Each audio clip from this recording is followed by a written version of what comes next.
Bismillahirrahmanirrahim. Quote for the day is Allah says in Holy Quran, His command is only when He intends a thing that He says to it, be, and it is. The topic for today's presentation is fertility related statistics and situation of maternal and neonatal care in Pakistan. I am Dr. Ayesha Amin, PGR of FCPS Community Medicine at Institute of Public Health, and I will be presenting this topic under the kind supervision of my supervisor and teacher, Professor Dr. Saira Afzal, who is the Dean of IPH Lahore. So the learning outline for today's presentation will be importance of fertility, maternal and neonatal health, fertility related statistics in Pakistan, situation of maternal and neonatal care in Pakistan, and multiple choice questions. Learning objectives. By the end of this presentation, the participants would be able to describe the importance of fertility, maternal and neonatal health, key fertility indicators in Pakistan, the status of maternal and neonatal health services in Pakistan, and to be able to answer the multiple choice questions. Introduction. Fertility, maternal, and neonatal health are the key indicators of a national social development, health system performances, and overall well being. They reflect the status of women, children, families, and communities and determine the future of human capital of a country. In developing countries like Pakistan, high fertility rates combined with poor maternal and neonatal health outcomes continue to pose a major public health challenges. These issues affect population growth, economic development, poverty levels, and health expenditures. A healthy mother gives birth to a healthy child, and a healthy child then contributes to a productive society. Therefore, improving fertility regulation, maternal care, and newborn survival is an essential goal for sustainable development. So, we'll look at the importance of fertility, maternal, and neonatal health. Importance of fertility. Fertility determines the rate of population growth and it influences the demand for education, health, housing, and employment, economic burden on families and on the state, maternal and child health outcome, and environmental sustainability. The high fertility rate in Pakistan leads to large family sizes, increased poverty, poor maternal nutrition, reduced healthcare access, and increased maternal and child mortality. Proper fertility regulation through family planning helps in reduced unintended pregnancies, improve maternal health, improve child survival, empower women, and promote economic stability. Importance of maternal health. Maternal health refers to the health of women during pregnancy, childbirth, and postpartum period. Good maternal health is important because it prevents maternal death and disabilities, reduce pregnancy-related complications, improve birth outcomes, ensures healthy newborns, and promote family stability. And poor maternal health results in high maternal mortality, obstetric complications like hemorrhage, eclampsia, sepsis, malnutrition and anemia in mother and child, orphan children, and psychological and social problems. Importance of neonatal health. Neonatal health focuses on the first 28 days of life, which is the most vulnerable period. Improving neonatal health reduces the infant and under 5 mortality ultimately. It is important because major of infant death occur in neonatal period. It determines in long-term physical and mental development of the child. It affects future productivity and it reflects the quality of maternal and delivery care. The common neonatal problems include prematurity, birth asphyxia, infection, low birth weight, and congenital anomalies. So, determinants of fertility, socio-cultural factors. There are preferences for large family. There are influences of elders and in-laws, and limited female autonomy for the purpose of fertility. Education of women, low female literacy, early marriages, and poor awareness of family planning, economic status. Their poverty encourages large family, children viewed as economic support, and is low access to services. Then there are religious and cultural norm. There is misconception about contraception, and there are social pressure for motherhood. Access to family planning. There are limited rural facilities for family planning in underserved areas, stockouts of contraceptives, poor counseling, and privacy and cost issues. And also the gender preferences plays a major role. The families have preferences for son and they continue childbearing until a male child is born, and which leads to ultimately large family sizes. So, coming to the fertility related stats in Pakistan, the first one is journal fertility rate. The journal fertility rate, or GFR, is defined measure of fertility which is calculated as number of live birth per thousand women of childbearing age, typically from 15 to 49 or 15 to 44 in a given year. It offers a more accurate picture of fertility than the crude birth rate by focusing on the population at risk of childbearing. So, this is the formula for measurement of GFR. The next important determinant is age-specific fertility rate, ASFR. The age-specific fertility rate formula calculates the live birth per thousand women in a specific age group by dividing the number of birth to the mothers in that age group by the total number of women in the same group, then multiplying it by 1000. So ASFR is calculated as birth to women in age group A divided by total women in age group A into 1000. This helps analyze fertility patterns by age, often using as 5-year intervals for demographic studies. The next important measure for fertility is total fertility rate, or TFR, the average number of child for a woman would have during her lifetime if the current age-specific fertility rates remain constant. So in Pakistan, the TFR has declined over the years but remain above the replacement level, that is about 3.2 to 3.7 children per woman, according to the recent national data. This decline refers slow fertility transition compared with other South Asian countries. This is the formula for total fertility rate in which the age specific groups, there are at least 5 age specific age group, and they will all multiplied with the age specific fertility rate and divided by 1000.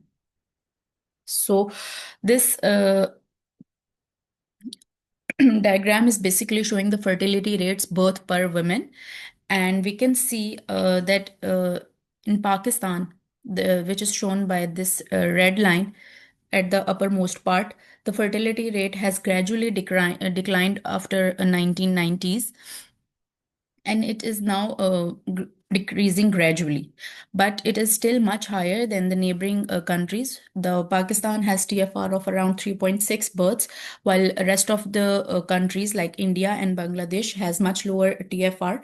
India has a birth rate of TFR of around 2, while Bangladesh has a TFR of 2.2, while the global average is around 2.3. So we are still far behind the global standards. The next is crude birth rate. Crude birth rate is defined as number of live births per thousand population in a year.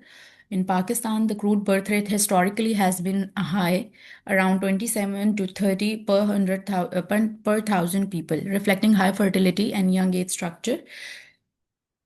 It has an importance because it shows the contribution of birth to population growth. Then the next is important for indicator is population growth rate, the rate at which a country's population increases, including birth, deaths, and migration. So Pakistan, the population growth rate has been very rapid, with an inter-census growth rate estimated around 2.5% per year.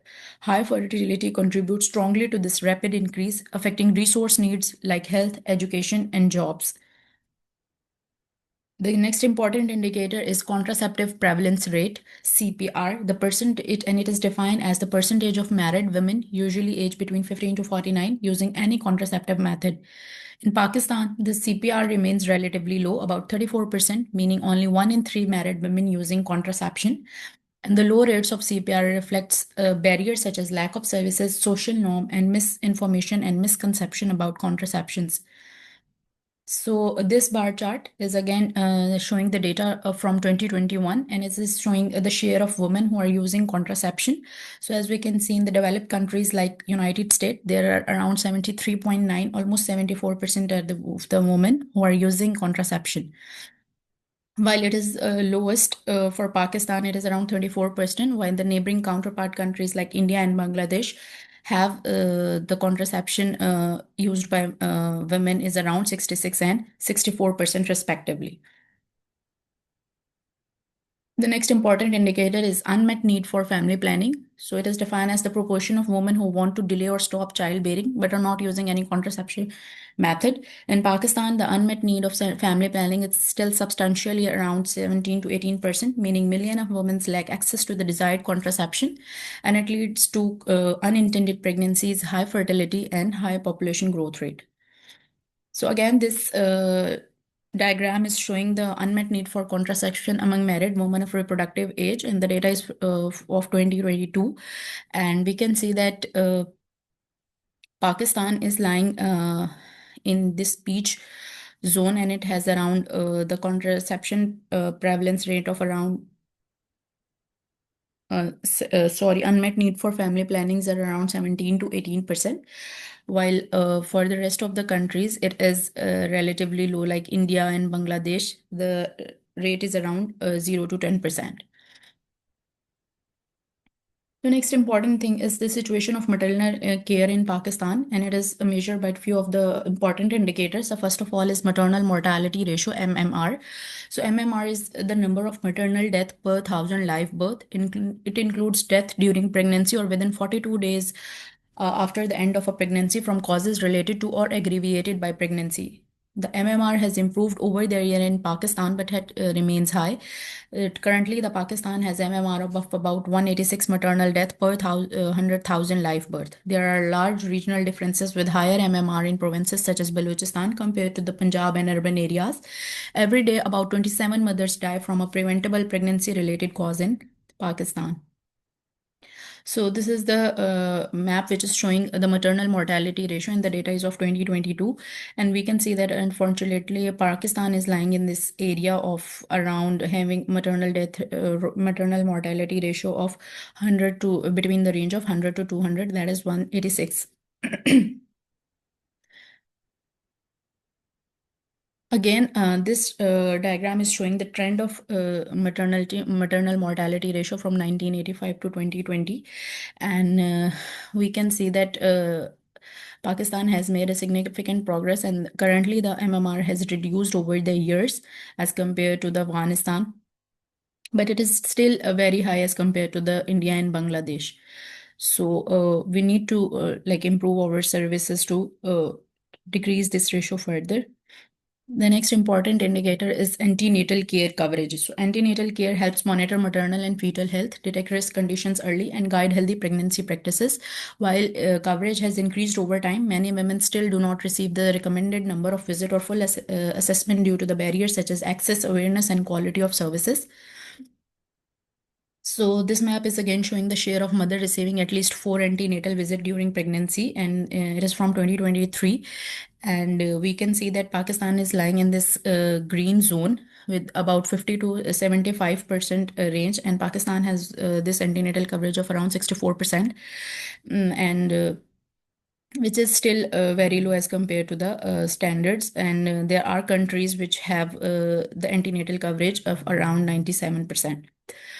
So the next is that this diagram is showing that there are large regional and global disparities in women receiving at least 4 antenatal care visits by the residents and wealth. So the green dots are showing the women who are residing in rural areas, and the gray circles are showing the women who are residing in urban areas. And clearly we can see that women who are residing in urban areas, they have a higher number of the number is higher for them, because large number of women are receiving at least 4 antenatal visit, because they have great access to the healthcare, and obviously this is also influenced by wealth.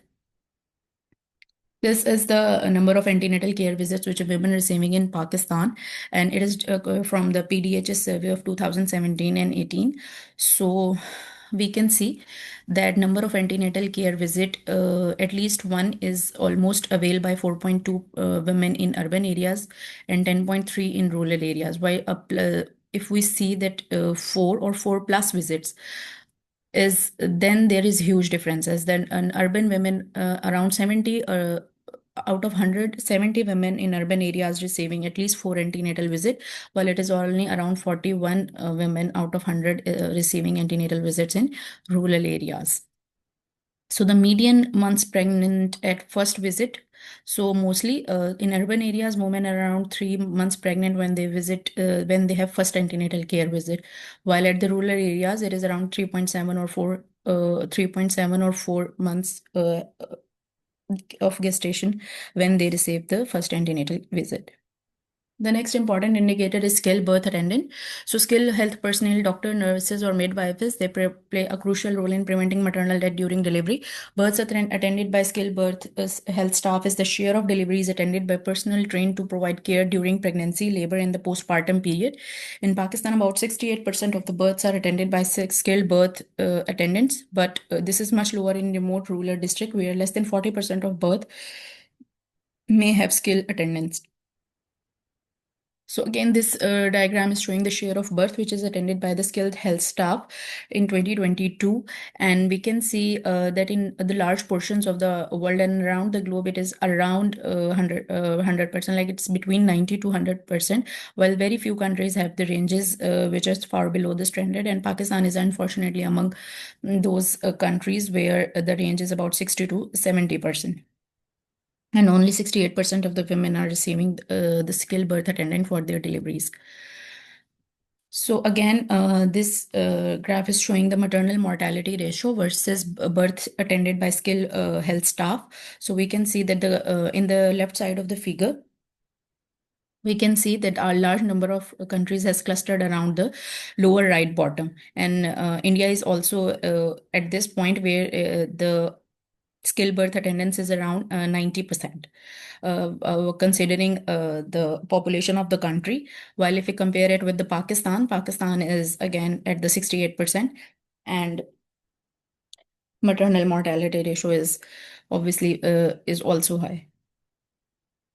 Then comes the institutional deliveries. The institutional deliveries refer to the childbirth in a health facility, hospital, clinic with medical supervision. Pakistan has seen increases in facility-based births over years, reflecting expanded services and awareness. However, many deliveries still occur at home without skill support, especially in poorer and rural communities. According to the recent estimate Pakistan Demographic and Health Survey 2017-18, 66% of birth delivered in health facility, with 44% in private setup and 22% in government facilities. So this is the stats which were taken from the PDHS 2017-18. And if we see at the graph, around 84% of deliveries uh, were from institutional deliveries were taken in Islamabad, and then it is followed by 69%. And we can see that the Sindh has the higher percentage than Punjab. It is around 72%, while while the provinces like Balochistan and FATA, it is comparatively low. In Balochistan, the institutional deliveries are about 35%, and in FATA, it is uh, ex- estimated to be around 49%. So, multiple indicator cluster survey of 2017-18 for Punjab stated that 73% of the births they delivered in health facility, while 26% taken in home. There are different stats. The PDHS data is a bit different from this. It states that around 68% deliveries in Punjab take place at institutions, while multiple indicator cluster survey of Khyber Pakhtunkhwa indicates that 65% of birth delivered in health facility, while 34% delivers at home. And the multiple indicator cluster survey for Gilgit-Baltistan shows that 60% of the birth delivered in health facility, while 26% delivers at home. The next important component is the postnatal care. The postpartum period is defined as the first 42 days after delivery, and it is a high risk time for the mothers and newborn. So, the postnatal services, including monitoring for infection, hemorrhage, breastfeeding support, and counseling, remain underutilized in many areas because of the limited outreach, cultural norm, and lack of systematic follow up. So this diagram is again showing the share of mother who are receiving the medical care after giving birth, and it is showing the data from 2021. So the gray areas, the gray shaded areas are the areas for which no data is present, and we can see that for Pakistan it is better than India in. It is still less than India in this case. It is around like 90 to 100% for India, but Pakistan has it around between 70 to 80%. Then the next important thing is the common maternal complications, which affect all of these indicators. As women in Pakistan normally face the following pregnancy-related complication, that is postpartum hemorrhage, which is one of the leading direct cause of that. Then hypertensive disorders such as preeclampsia and eclampsia, which are the strong contributor of maternal mortality. Infection after delivery or during pregnancy, and complication and unsafe abortions, where services are unavailable or restricted, and obstructed labor and delivery complication when timely emergency care is lacking. So the causes of maternal death in Pakistan is due to the direct obstetric cause, which includes postpartum hemorrhage, hypertensive disorders of pregnancy like again preeclampsia and eclampsia, postpartum infections, complications of unsafe or complicated abortions, and indirect causes which include anemia or heart diseases. So this diagram is again showing the number of maternal death by region, and it is showing the trend from 1985 to 2020. And we can see that a large number of maternal deaths occur in African and Asian continents. Uh, and South Asia, in even in and it is very less for the developed states like America and Europe. So a large number of maternal deaths are occurring in uh, developing countries in like Africa and Asia.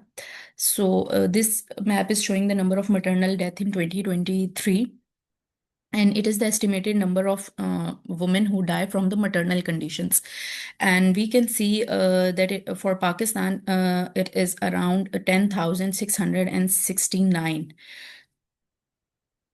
which is actually very high as compared to the rest of the world.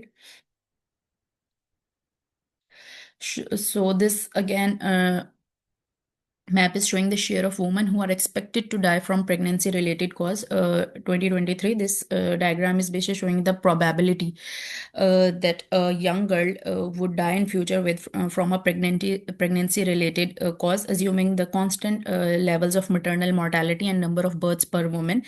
And we can see that Pakistan is lying in the area of almost one, and the probability is around 0.5 to 1% in Pakistan. The next is a situation of neonatal care in Pakistan, and it is measured by a few of the following indicators. The first one is neonatal mortality rate, NMR, the number of deaths within the first 28 days of life per thousand live births. So, situation in Pakistan, the Pakistan NMR remains very high compared with the global targets. Estimate shows around it is around 38 to 42 neonatal deaths per thousand live births. Many of these deaths occur in the first week of life, especially within the first 48 hours after birth. The SDG target is to reduce the NMR to below 12 per thousand live birth by 2030, level where Pakistan is still far from reaching. So again, this diagram is showing the number of neonatal deaths by region, and we can see that a large number of neonatal death is being due is mostly in the sub-Saharan African region, and this maroon portion is showing the number of neonatal death in South Asian region. So as compared to the developed world, again, the stats are and the trends are over the years are very bad for Africa and Asia. So again, this diagram is showing the neonatal mortality rate of 2023, and it is around 3.8% for Pakistan. And again, it is very large as compared to the neighboring countries like India and Bangladesh. The next is infant mortality rate, or IMR. Infant mortality rate is the number of deaths of infant under 1 year of age per thousand live births in a given year. So in Pakistan, 2023 estimate shows that it is around 50 deaths per thousand live birth. Decline is there, but it is slow and still high compared to the global averages. Under 5 mortality rate. The under 5 mortality rate is the number of death of children under 5 years of age per thousand live birth in a given year. It represents the probability that a newborn will die before reaching 5 years of age, assuming current age-specific mortality rates. So this bar chart is basically showing the number of neonatal infant and child death in Pakistan in 2023. And we can see that the under 5 mortality was very high. There were about 3,97,325 children who died before reaching their fifth birthday. And in neonates, uh, the major contribution was from the uh, neonates, like the children who are even not even 28 years old, and their number was quite high. It was around 2,58,588.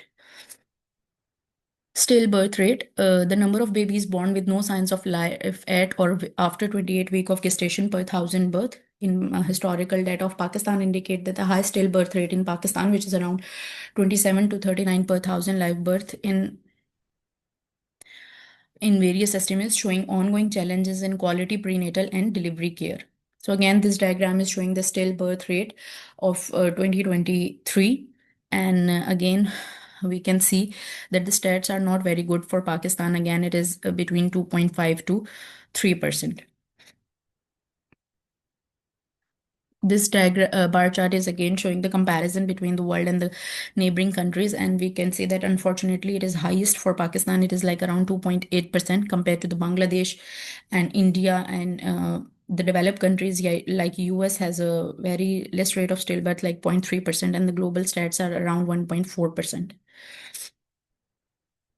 Then the next important indicator is low birth weight. The baby is born weighing less than 2,500 grams. So low birth weight is common in Pakistan and a significant contributor to newborn illnesses and death. Study reports that about one third of the newborn in some regions are low birth weight. Low birth weight result from maternal undernutrition, anemia, infection, and limited antenatal care. That is strongly associated with the neonatal morbidity and mortality. And this map is again showing the share of born babies with low birth weight in 2020. And unfortunately, there was no data available for Pakistan. Then there is preterm birth, babies born before 37 week of gestation. So Pakistan has one of the highest rate of preterm births in the region, around 16 to 19% of all birth. Preterm infant faces higher risk of respiratory problem, infections, hypothermia, feeding difficulties, and death if care is inadequate. So this map is showing the death from neonatal preterm birth complication, and the data is 2021, and we can see that it is very high for Pakistan. Their death rate is around 210 per 100,000 live births. This diagram is again showing the neonatal asphyxia and trauma mortality rates from 2021. And again, it is very high for Pakistan compared to the rest of the world. The rate for neonatal asphyxia and trauma is around 323 per 100,000 live births. So, with all of these indicators, we need to prevention. How can we prevent the fertility, maternal, and neonatal health challenges? We need to strengthen family planning services, promote female education and empowerment, delay early marriages, improve antenatal care coverage, ensure skilled birth attendance, promote institutional delivery, strengthen emergency obstetric and neonatal care, improve postnatal and newborn care, promote exclusive breastfeeding, improve maternal and child nutrition, expand immunization coverage, promote clean delivery practices, increase community awareness, strengthen lady health worker program, improve health infrastructure and workforce, ensure availability of medicine and supplies, improve referral and transport system, strengthen health policies and funding, improve data collection and monitoring, and encourage male involvement in healthy reproductive health. So it's the time for multiple choice questions. The first MCQ is: in a rural district, most women attend one antenatal care visit but still deliver at home.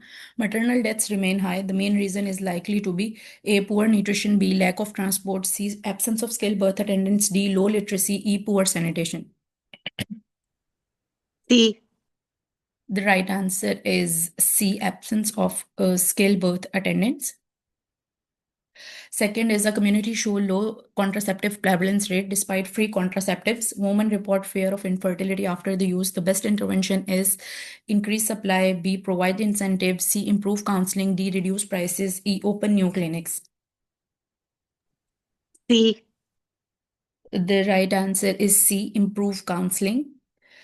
The third MCQ, our district has high fertility despite high literacy. Investigation shows low contraception. The priority action is A, train midwives, B, build hospitals, C, nutrition support, D, male involvement in these programs, and E, increased access.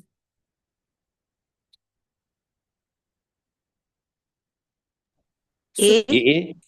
no, the right answer is D. We need to involve the spouse of the women so that we can increase the contraceptive prevalence rate.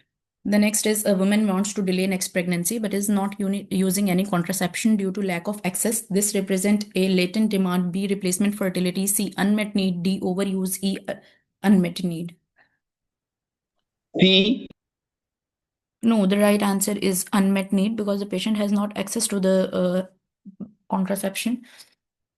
So it describes the unmet need of family planning. The fifth MCQ, a province has declining IMR, that is infant mortality rate, but stagnant neonatal mortality rate. This indicate improvement mainly in A, antenatal care services, B, neonatal care, C, postnatal care, D, family planning, E, nutrition. A. B. Uh, the right answer is B, neonatal care, because sorry, C, post-neonatal care, because of which the IMR is declining, but there is stagnant neonatal mortality care, so neonatal care is not well. The sixth MCQ is a mother does not return for postnatal checkup after delivery. 1 month later, she develops sepsis. The major system failure is A, poor antenatal coverage, B, weak follow-up, C, poor referral, D, lack of medicines, E, poor transport. B. B. Yes, B is the right answer. Weak follow-up.